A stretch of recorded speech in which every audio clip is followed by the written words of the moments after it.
오늘 말씀은 마태복음 5장 3절로 12절입니다. 함께 교독하도록 하시겠습니다. 심령이 가난한 자는 복이 있나니 천국이 그들의 것이며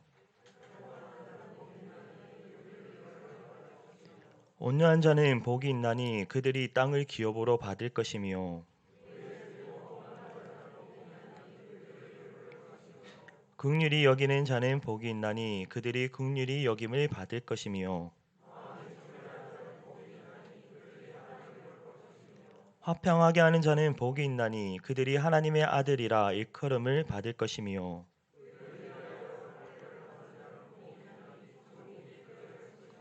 나로 말미암아 너희를 욕하고 박해하고 거짓으로 너희를 거슬러 모든 악한 말을 할 때에는 너희에게 복이 있나니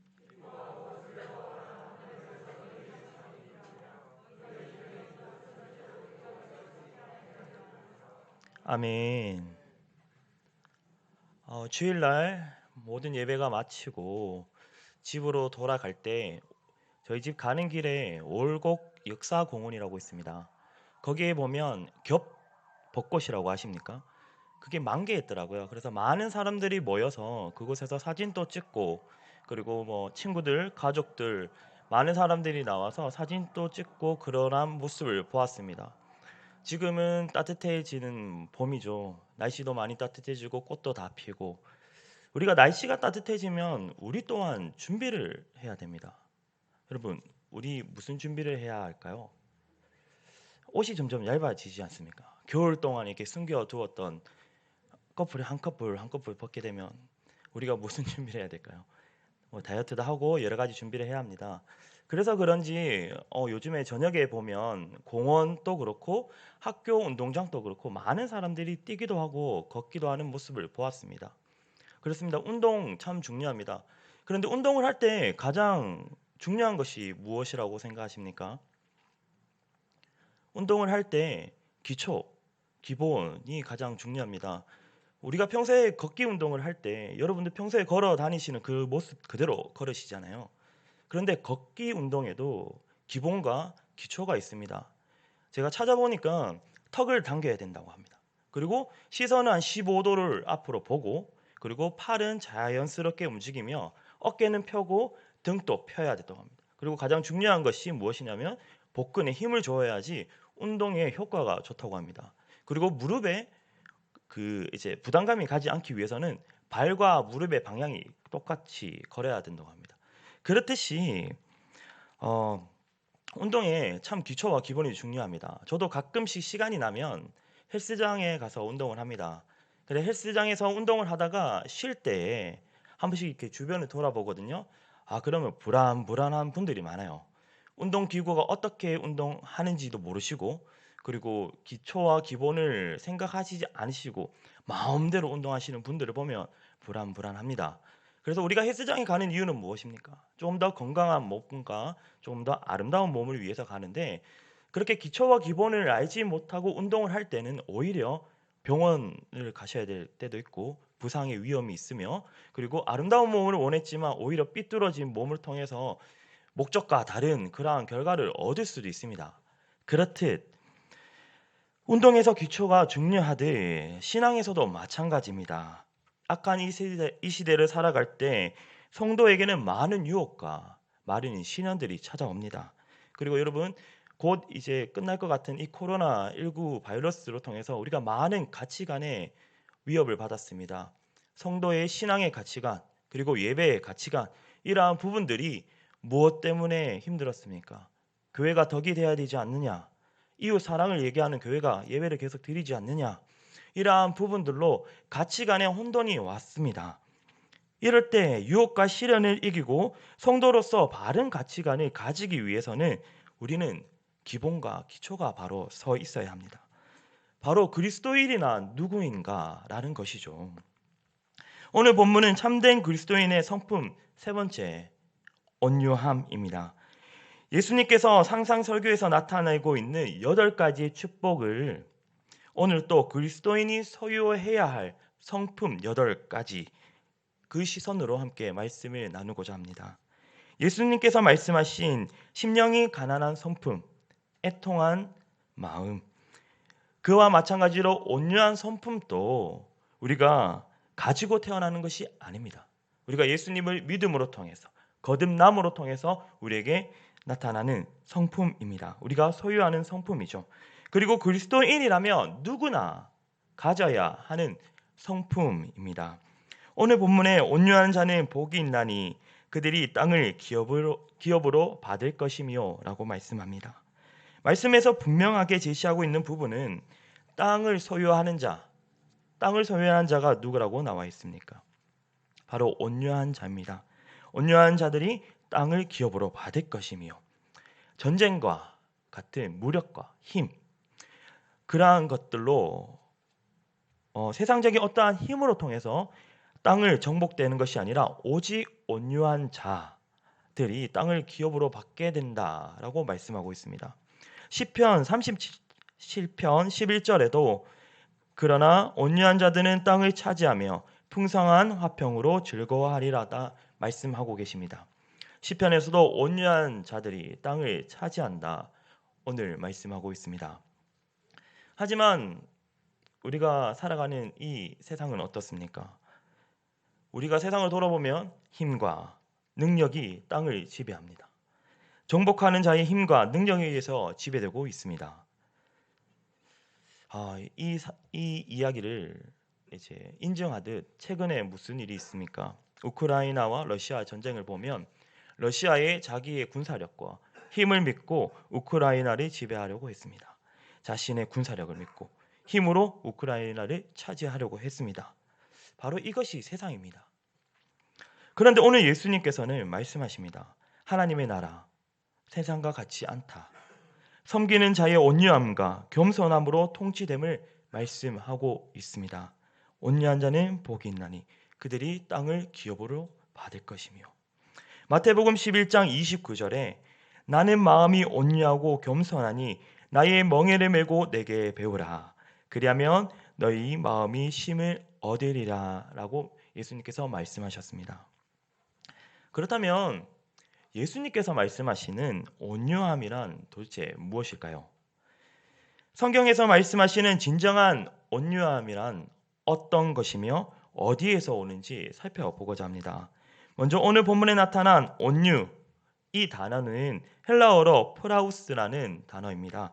이 단어의 뜻은 짐승을 길들여서 주인의 말을 듣도록 만든다.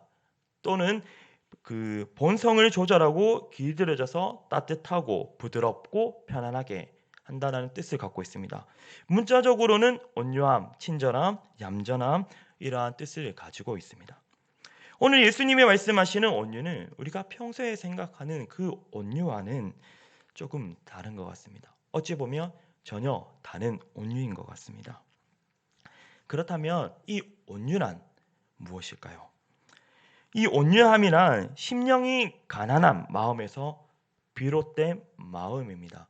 여러분 조금만 기억을 되짚어 볼까요? 심령이 가난하다. 심령이 가난한 사람은 하나님 앞에서 무엇을 깨닫습니까? 나는 하나님 앞에서 아무것도 아님을 깨닫게 됩니다. 그러한 자신을 발견하게 됩니다. 즉 하나님의 기준 앞에서 볼 때 내가 행했던 모든 것, 나의 의, 나의 모든 것들이 아무것도 아니며 마음이 심히 부패해 있음을 우리가 직면하게 되는 것이 심령이 가난할 때이죠. 그 심령의 가난한 상태를 통해서 우리가 통곡하고 마음이 애통해질 때 이것이 바로 애통함입니다. 사람은 자기 안에 있는 불의와 불법과 죄와 허물을 직시하고 인정하는 그 사람이 바로 애통한 사람입니다. 뿐만 아니라 자기의 죄뿐만 아니라 다른 사람의 죄를 보면서 자신의 죄처럼 눈물을 흘리는 사람이 바로 애통한 사람이었습니다. 심령이 가난하고 애통한 사람, 더 이상 그는 교만하거나 다른 사람을 공격하거나 침략하지는 않습니다. 그는 진실로 마음이 겸허해져서 낮아지고 오직 하나님만을 바라보게 됩니다. 이것이 바로 온유함입니다. 하나님을 바라보는, 하나님만을 바라보는 그것이 온유함입니다. 여기서 우리는 심령이 가난함과 온유함의 차이를 구분하고 넘어가야 될 것 같습니다. 심령이 가난함은 우리에게 있는 무엇을 바라보고 그것을 깨달을 때 오는 것일까요? 바로 우리의 죄에 초점을 맞춘 부분입니다. 그에 반해 온유함은 하나님의 거룩함, 하나님의 거룩하심에 초점을 맞추고 있습니다. 다시 말하면 심령의 가난은 죄에 발견하는 마음에서 나오고 온유는 하나님의 거룩함을 발견하는 그곳에서 생기는 마음입니다. 온유의 뿌리는 나 자신의 죄악에 된 모습을 바라보면서 시작하고 나의 무가치함을 깨달음으로 통해서 시작하지만 그 마음은 더 나아가 하나님의 거룩함을 보면서 그분의 영원한 가치를 깨닫고 그분으로부터 은혜와 긍휼을 바라는 마음이 바로 온유함입니다.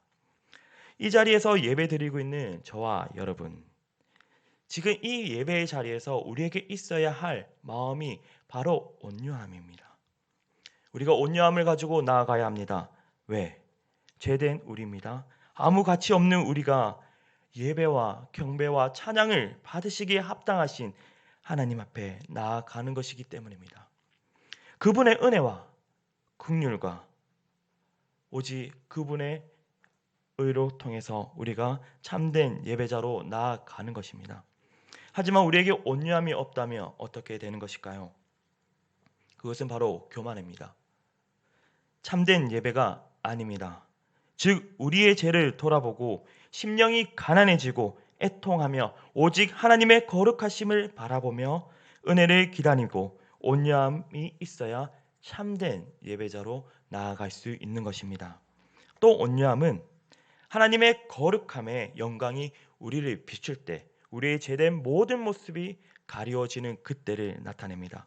그러므로 이것은 우리가 평소에 생각하는 것처럼 부드럽고 연약한 그 이상의 것입니다.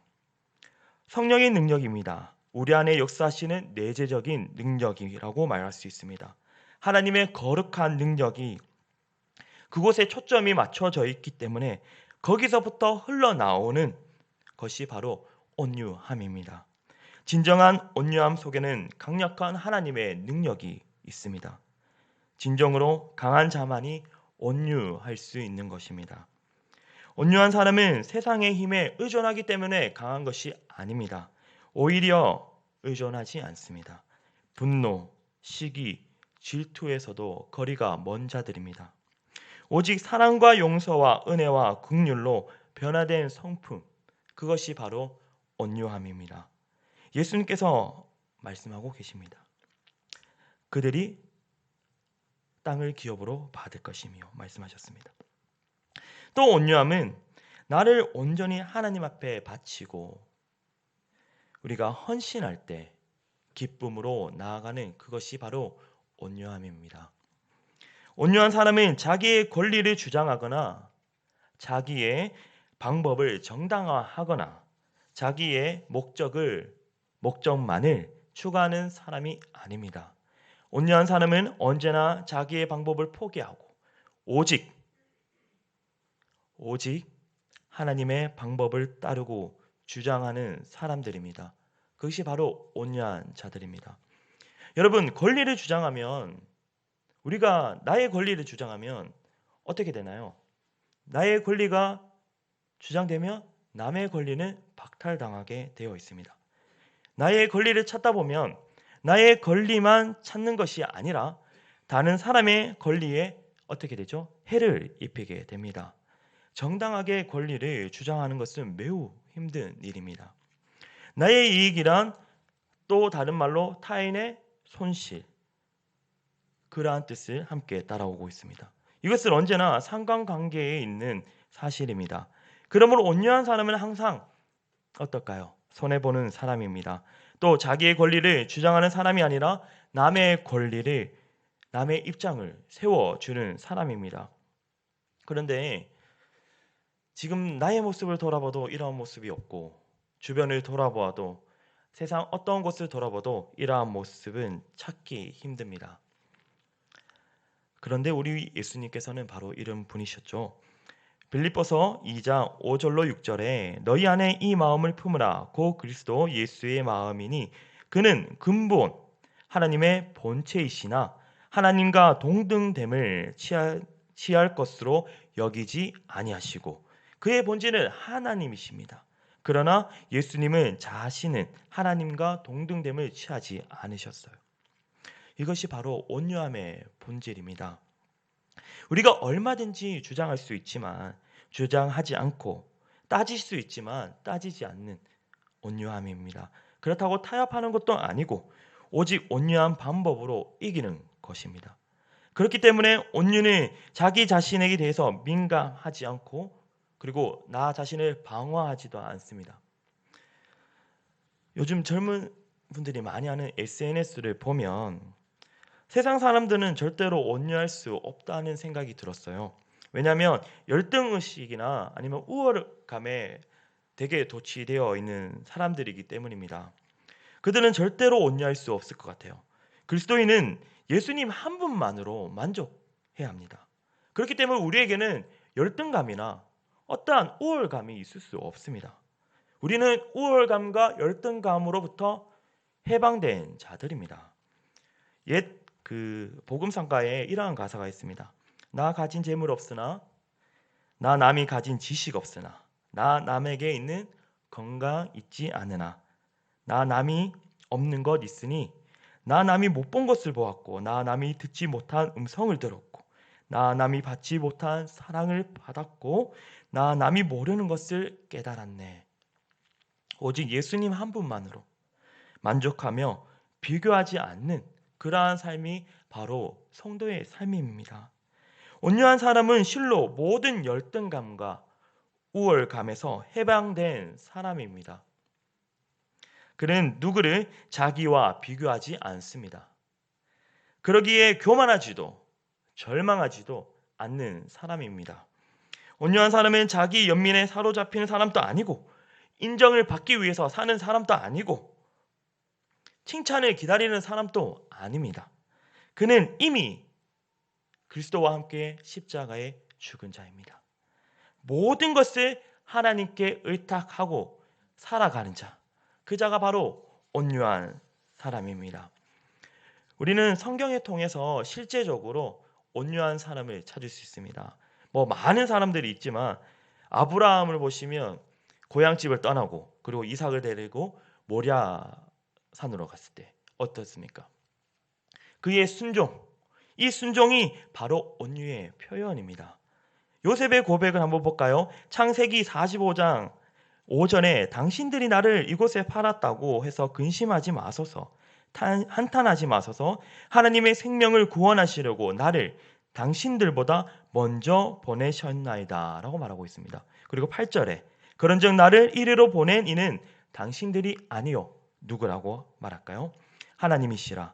하나님이 나를 바로에게 아버지로 삼으시고 그 온 집의 주로 삼으시며 애굽의 온 땅의 통치자로 삼으셨나이다. 이것이 바로 온유입니다. 이렇게 된 것은 다 무엇이라고 고백하고 있는 겁니까? 다 하나님의 계획입니다. 하나님의 뜻입니다. 고백하는 것이죠. 많은 성경의 인물들이 그렇겠지만 누구보다도 온유함의 절정을 보여주신 분은 바로 예수님입니다. 우리에게 온유함을 보여주셨죠. 고린도전서 15장 3절로 4절에 성경대로 그리스도께서 우리의 죄를 위하여 죽으시고 장사 지낸 바 되셨다가 성경대로 사흘 만에 다시 살아나사 말씀하십니다. 이것이 바로 진정한 온유함입니다. 그렇다면 이렇게 온유함을 가진 성도, 그렇다면 그리스도인은 어떠한 축복을 받게 될 것이라고 말씀하고 있습니까? 그러면 온유한 사람을 받을 축복이 무엇입니까? 오늘 말씀에서는 온유한 자는 복이 있나니 그들이 땅을 기업으로 받을 것이며 라고 말씀합니다. 대부분 온유한 사람이 성공하기 힘들 것이라 얘기합니다. 왜냐하면 세상이 너무 악하거든요. 그리고 그 온유한 사람은 오히려 이 악한 세상에 이용당할 뿐이라고 생각합니다. 근데 우리가 조금만 역사를 돌아보면요, 이 세상을 힘으로 지배했던 많은 인물들이 있잖아요. 히틀러나 그런 모든 사람들. 그들이 그 당시에는 힘으로 세상을 지배한 것처럼 보였지만 그들의 끝은 어떻습니까? 늘 패배했습니다.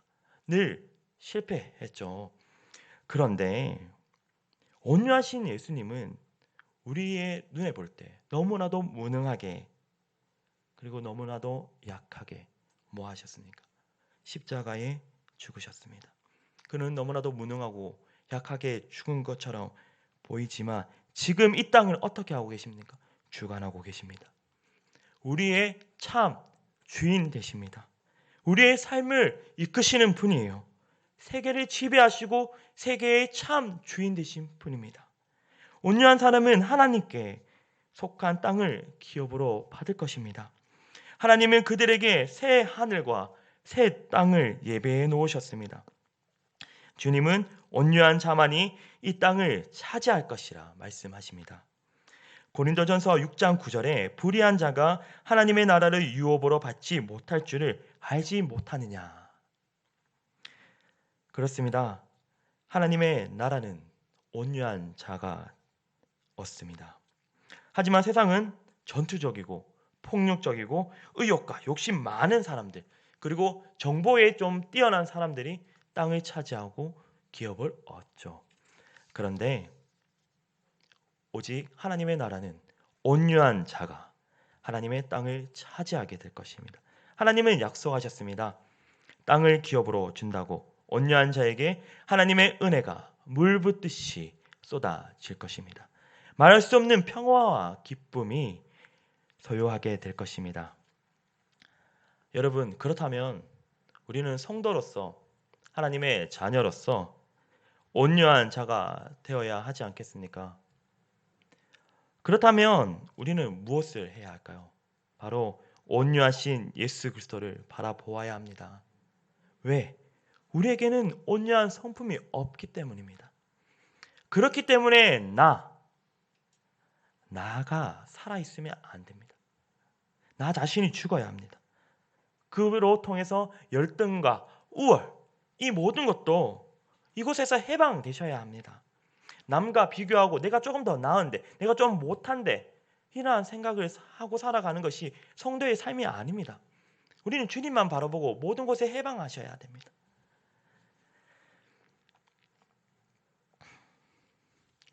그때 우리의 마음의 모든 상처가 치료될 것입니다. 왜냐하면요, 예수님 한 분만으로 만족함이 있고 참 풍요한 그 마음이 우리에게 일어날 것이기 때문입니다. 그렇다면 진정한 온유를 얻게 될 것입니다. 나의 힘, 나의 어떠한 소유를 의지 않고 오직 예수님의 사랑과 긍휼을 의지하셔야 합니다. 이것이 바로 온유한 자가 되는 것입니다. 오늘 온유는 하나님의 거룩함을 발견하는 마음입니다, 여러분. 온유의 뿌리는 나의 죄악된 모습을 바라보면서 나의 무가치함을 깨달을 때, 그로부터 한 걸음 더 나아가 하나님의 거룩함을 보면서 그분의 영원한 가치를 깨닫고 그분으로부터 은혜와 긍휼을 바라는 마음입니다. 이것이 바로 온유한 그리스도의 성품인 것입니다. 여러분, 오늘 예수님께서 우리를 향하여 이렇게 말씀하십니다. 온유한 자는 복이 있나니 그들이 이 땅을 기업으로 받을 것이며. 함께 기도하겠습니다. 사랑과 은혜가 풍성하신 하나님, 죄악 가운데 우리를 구원하여 주시고 이곳에서 예배드리게 하시면 감사합니다. 우리가 삶을 살아갈 때 온유하지 못한 모든 부분들을 용서하여 주시고 앞으로 온유함으로 통하여 주님께 영광과 오로지 주님을 의지하는 삶을 살아갈 수 있도록 인도하여 주시옵소서. 모든 것 예수님 이름으로 기도합니다. 아멘.